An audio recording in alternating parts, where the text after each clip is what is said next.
Hello, Assalamualaikum semua. Okey, sekarang resipi kita adalah aiskrim yogurt mango. Okey, untuk bahagian bawahnya kita gunakan biskut ni, biskut masin ni. Dia sedap Kita hancurkan dulu, letak sikit butter, lepas tu letak ke dalam kita punya acuan loyang. Kemudian ambil setengah sudu makan butter, gaul-gaulkan. Okey, sekarang kita masukkan ke dalam loyang kita punya biskut yang kita dah hancurkan tadi letak sikit butter dan kita dah gaulkan. Okey, kemudian kita tekan-tekan sikit masuk dalam loyang tu. Tekan-tekan macam ni. Okey, kita dah tekan-tekan ni, kita dapat hasil macam ni. Kemudian kita tepikan dulu, kita nak buat dia punya mango pula. Okey, 2 biji mango. Buang kulit, lepas tu kita blender Okey, sekarang kita nak blender mangga, yogurt dan juga susu pekat manis. Okey, letak sikit warna kuning telur biar dia nak nampak cantik sikit. Sikit je. Okey, sekarang kita timbang fresh cream 100 gram.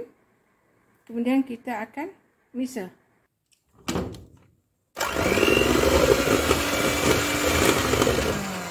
Okey, dah sudah, kita boleh campurkan dengan kita punya mangga yang kita dah blender tadi Okey, masukkan yang kita dah blender tadi. Okey, gaul sebati.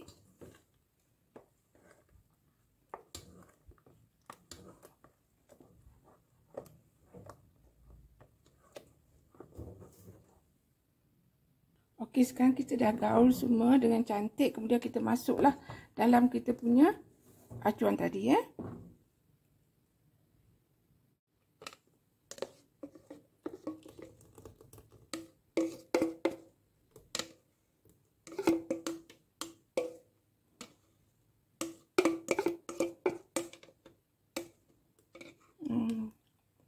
Okey, dah siap.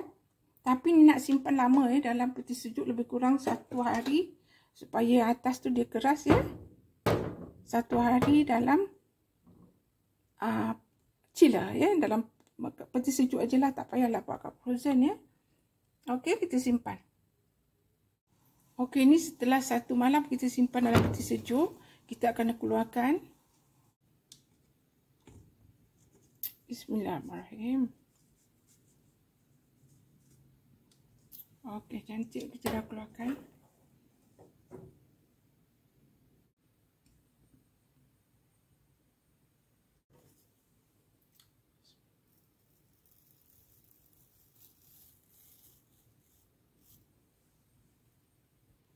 Okey, sekarang kita dah potong. Nak letak sikit fresh mango dekat atas